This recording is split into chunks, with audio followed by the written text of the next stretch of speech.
खुलुमबाय गोजोन फुंबिलिनि बयनिसिमबो गाहाम हामलायनायजों लोगोसे नोंथांमोनखौ आंनि SBBodo News चेनेलाव बयखौबो बरायबावनाय थाबाय। आं सिबिरानि ब्रह्म। नोंथांमोननि थाखाय आं फिन गोदान खौरां लानानै फैबावबाय। आसा खालामो खौरांखौ नोंथांमोना जोबजासिम नायलांगोन। सोरखारा फैबाय थांबाय, परिबर्तन सोरखाराबो फैबाय, नाथाय रायजो राजानि जेंनानि बेलायाव परिबर्तन फैबायना? गोलाव समनिफ्रायनो गाज्रि जानानै थानाय लामाखौ रायजो राजाफ्रानो रां खरसा खालामनानै लुनो गोनां जाबाय।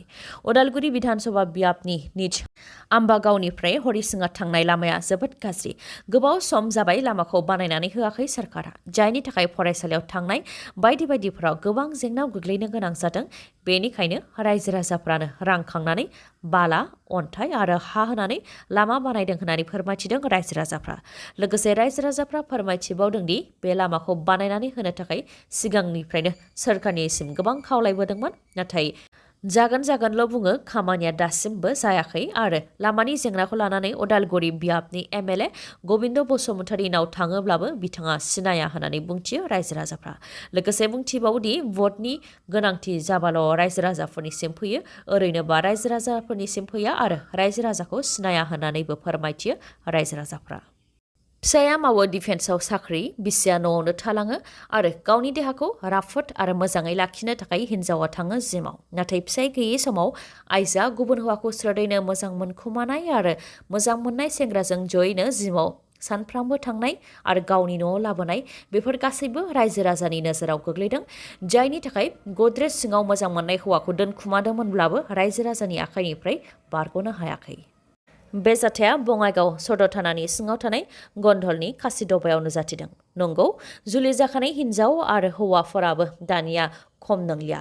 लालाय गारलाया समाजनि जाफ्लेबाय थानाय जाथायसो जानानै फैबाय। बेबायदिनो हाबा जाखानाय हौवा महानन्द मेधिखौ हाबा जाखानाय आइजोनि खथायाव हमनो मोन्दों। बिसोर सानैनि थांलाय फैलाय जानायखौ रायजो राजाफ्रा नोजोर होखुमानानै दंखायोमोन।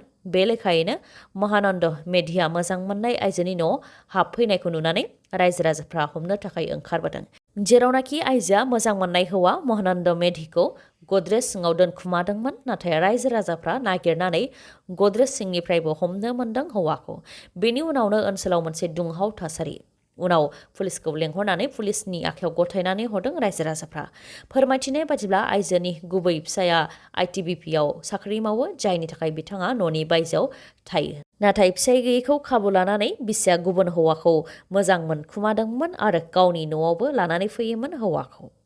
दिल्लीयाव मैया मोननै रोखोमनि जाथाय जादों। मोनसेया जाहैबाय दिल्लीयाव गोदानै लुफुंनाय parliament बिल्डिंखौ prime minister Narendra Modi बिथाङा बेखेवनानै होबाय, जेराव गुबुन गुबुन धोरोमनि सिबियारिफोराबो गाव गावनि धोरोमनि गेजेरजों आर'ज गाबनानै फुजा होनायखौ नुनो मोननाय जादों।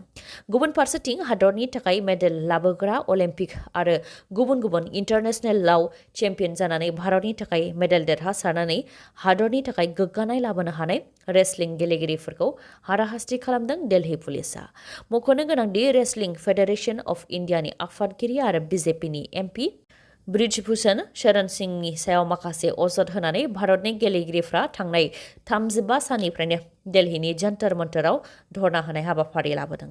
बिथांमोनहा अजद होनाय बायदिब्ला रेसलिं फेडारेशन अफ इन्डियानि आफादगिरि आरो BJPनि MPआ आइजो गेलेगिरिफोरखौ सेक्सुवेलि हेरेसमेन्ट अदेबानि आइजोफोरनि सायाव गाज्रि नोजोर होनानै बायदि बायदि खालामबोदों आरो बेयो दिनैनिल' खोथा नङा, सिगांनिफ्रायनो बेबायदि आखु खालामबोदों, जायनि थाखाय BJPनि MP ब्रिजभूषण शरण सिंहखौ बिबाननिफ्राय बोख्लायनायजों लोगोसे एरेस्ट खालामनो थाखायबो दाबि दैखांबोदों बिथांमोनहा, जायनाखि मैयानि सानाव दिल्लीयाव पार्लियामेन्ट हाउसखौ बेखेवदों। बेनिखायनो गेलेगिरिफ्रा जन्तर मन्तरनिफ्राय पार्लियामेन्ट हाउससिम हानजा सुरनो नागिरदोंमोन, जायखौ दिल्ली पुलिस आरो मिलिटारि फर्सआ गोख्रोङै हेंथा होदों। हमख्रब नाज्रेद नुज्रेद थुज्रेद थुज्राद खालामनानैबाबो भारतनि थाखाय गोग्गानाय लाबोग्रा बिथांमोनखौ हेंथा होदों आरो एरेस्टबो खालामदों। मुंदांखा रेसलिं गेलेगिरि संगीता फोगट, विनेश फोगट, साक्षी मालिक आरो बजरंग पुनिया बिथांमोन, जाय भारतनि थाखाय गोबां मेडेल लाबोनानै भारतनि मुंखौ गोजौआव दोनदों, बिथांमोनखौनो हमख्रब बोख्रां बोरसि खालामनानै एरेस्ट खालामदों। बेबायदि जानायनि उनाव रायजो राजानिफ्रायबो मदद बिनायजों लोगोसे गुबुन हादरनिफ्रायबो मदद बिहरदों रेसलिं गेलेगिरि बिथांमोनहा। आसामनि नगाव आरो लखिमपुर जिल्लाया जेन नंखाय सना आरो नंखाय रां फालांगि खालामग्रा गुबै जायगा। साब इन्सपेक्टर जुनमनि राभा थैनायनि उनाव नगाव आरो लखिमपुर जिल्लायाव जानाय नंखाय सना आरो नंखाय रांनि फालांगि जानायफोरा सोराङाव फैदों। थासारिखौ नायनानै दासिम गोबां फालांगिरिफोराबो गाव गावखौ पुलिसनि आखायाव गथायफैबाय, नाथाय माखासे फालांगिरिया दासिमबो आखाइ दैखाङाखै। अब्लाबो गोजोनै थानो हायाखै नंखाय रां आरो सना फालांगिरिफोरा। पुलिसनिफ्राय रैखा मोननो थाखाय बहा थागोन बहा मागोन जानायखौ नुनो मोननाय जादों। पुलिसनिफ्राय रैखा मोननो थाखाय न'नि सिलिङावबो थाखुमानानै थादोंमोन, नाथाय गैया, रैखा मोननो हायासै नंखाय रांनि फालांगिरि आब्दुल खालेकआ। बे जाथाया नगावनि रुपहि हाटआव जादों। नगाव पुलिसा सिलिङाव थाखुमानाय आब्दुल खालेकखौबो हमनानै लाबोनो हादों। हायार सेकेन्डारि रिजाल्टखौ माब्ला फोसावगोन बेनि सोमोन्दै गोबां फरायसाफोरानो सोंहरगासिनो दं। अदेबानि गोबां फरायसाफोरानो बेखौ मिथिनो लुबैनानै दं, नाथाय दासिमबो बेनि सायाव रोखा अक्ट'खौ फोसावनानै होआखै। डक्टर रनज पेगु बिथाङा बुंथिदों दि मेट्रिक आनजादनि फिथाइखौ जेरै हरखाब फोसावनानै होनाय जादों, थिग बेबायदिनो हायार सेकेन्डारिनि फिथाइखौबो हरखाबैसो फोसावनानै होगोन। फोरमायथिबावनो गोनांदि जेरावनाखि हायार सेकेन्डारिनि फिथाइखौ बे दाननि जोबनायावनो फोसावनानै होनाय जागोन होननानै सोरखारा बुंथिदोंमोन। बेनिखायनो जानो हागौ बे साननैसोनि गेजेरावनो फिथाइखौ फरायसाफ्रा मोननो हागोन। बिटिसिनि ट्राइबेल बेल्ट एन्ड ब्लक हायाव आयेन बेरेखायै थानाय सुबुंफोरखौ होस्रांनानै हाखौ लाफिननो थाखाय थांनाय 25 मेआव गुवाहाटी हाइकर्टनिफ्राय बिथोनलाइ ओंखारदों होननानै फोरमायथिदों दावराव देख्रेब नार्जारि बिथाङा। खौरांगिरि मेल खुंनानै बे खोथाखौ मिथिहोदों बिथाङा फोरमायथिदों दि ट्राइबेल बेल्ट एन्ड ब्लकआव आयेन बेरेखायै थानाय सुबुंफोरखौ होस्रांनो थाखाय प्रद्युत बराया थांनाय 2012 मायथाइयावनो PIL फाइल खालामदोंमोन। बेनि सायाव बिथा खालामनानै ट्राइबेल बेल्ट एन्ड ब्लकआव आयेन बेरेखायै थानाय सुबुंफोरखौ होस्रांनो थाखाय गुवाहाटी हाइकर्टआ थांनाय 2019 मायथाइयाव बिथोन होदोंमोन। दा फिन गुवाहाटी हाइकर्टआ थांनाय 25 मेआव गोदानै राय होफिनदों, जेरावनाखि बिटिसिनि ट्राइबेल बेल्ट एन्ड ब्लकआव आयेन बेरेखायै थानायखौ होस्रांनानै 300 बिघा हाखौ बोखांफिनबाय होननानै बिटिसिनि प्रिन्सिपाल सेक्रेटारिनि उखिला एफिडेभिटआव लिरदों। नाथाय बेखौ गुवाहाटी हाइकर्टआ फोथायाखै। बेनिखायनो 23 जुनाव गुवाहाटी हाइकर्टआ हियारिं लाबावगोन, जेरावनाखि बिटिसि सोरखारा होस्रांनो थाखाय मा राहा लादों, बबे जायगायाव होस्रांदों आरो बेसेबां हा बोखांफिननो हाखो, बेफोरनि गासैनिबो रिपर्ट होनो नांगोन होननानै बुंथिदों दावराव देख्रेब नार्जारिया। जायनाखि ट्राइबेल बेल्ट एन्ड ब्लकनि 300 बिघा हाखौ बिटिसि सोरखारा बोखांनानै लाफिनबाय होननानै दाबि खालामदों, बेयो नंखाय खोथा। मानोना बेबायदि बिटिसिआव नुनाय जायाखै। उल्था फारसे गावनि असे बिदा फंबाय गरिब दुखुथिया बर' फिसाफोरखौसो हाग्रायाव थानायखौ होस्रांनानै आलाय सिलाय खालामनायखौ नुनो मोननाय जादों। नाथाय ट्राइबेल बेल्ट एन्ड ब्लकआव आयेन बेरेखायै थानायखौ होस्रांनायखौ नुनो मोननाय जायाखै होननानै बुंथिदों दावराव देख्रेब नार्जारिया। लोगोसे बुंथिबावदों दि बिटिसि सोरखारा नंखाय खोथा बुङै गिदिंनाय आरो नङै खामानिखौ नंगौ बुंनायखौ नुनो मोननाय जादों। नाथाय जोंनि गुबै जेंना ट्राइबेल बेल्ट एन्ड ब्लकआव आयेन बेरेखायै थानाय सुबुंफोरखौ होस्रांनो गोसो जानायखौ नुनो मोननाय जायाखै होननानै बुंथिबावो बिथाङा। आरो थाबैनो जाहाथे ट्राइबेल बेल्ट एन्ड ब्लकआव आयेन बेरेखायै थानाय सुबुंफोरखौ होखारो, बेनि थाखायबो सोरखारखौ खावलायहरो बिथाङा। बेनि अनगायैबो माहारियारि आफादफोराबो जेबो फारागथि लाखियालासे जाहाथे ओंखारबोयो, बेनि थाखायबो खावलायो बिथाङा। जायफोरा जोंबो खामानिखौ मावगासिनो दं होननानै साजोंल' बुङो, बिथांमोना जाहाथे सिरियास जायो, बेनि थाखायबो बुंथियो दावराव देख्रेब नार्जारिया। सोरनि खाफाला बबेसिम आरो सोरनि थैनाया बबेयाव नेनानै थायो बेखौ रावबो मिथिस'हाया। बरायनाय हाबाफारियाव बाहागो लानानै न' फारसे फैफिननाय समावनो अबथिरायै जिउ गोमानाय बिरजय ब्रह्मनि खौरांखौ नोंथांमोनहा मिथिखाबाय जानो हागौ।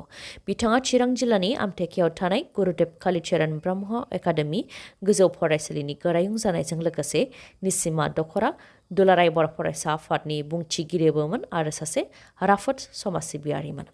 फोरमायथिनाय बायदिब्ला बिटिसि सोरखारनि सोलोंथाइ बिफाननि बानजायनायाव धालिगावनि BRCC सावराय नब्लाङाव चिरां जिल्लानि गोजौ फरायसालिनि गोरायुंफोरखौ बरायनाय हाबाफारि लादोंमोन। बे बरायनाय हाबाफारियावनो बाहागो लाहैदोंमोन बिरजय ब्रह्मआ। नाथाय दुखुनांथाव न' फारसे गिदिंबोफिननाय समावनो लामानि जाब्रबथाय जानानै अबथिरायै जिउ गोमादों बिथाङा। रुंसारि जानाय समाव बिरजय ब्रह्म बिथाङा बिसिजों लोगोसे सासे उन्दै फिसाजोखौबो बे बुहुमाव एंगारलांबाय। वन्दे भारत एक्सप्रेस ट्रेन, जाय जोबोद गोख्रैथिजों गुवाहाटीनिफ्राय निउ जलपाइगुरिसिम खारगोन, ट्रेन नम्बर 22228, बेनि टाइमखौ मिथिहोनाय जाबाय। ट्रेननि टाइमिंआ जाहैबाय गुवाहाटीआव बे ट्रेना बेलासिनि 4:30 रिंगायाव जागायजेनगोन। कामाख्या जंक्शनाव 4 रिंगा 40 मिनिटाव सौफैगोन। निउ बङाइगावआव 6 रिंगा 35 मिनिटाव मोनफैगोन।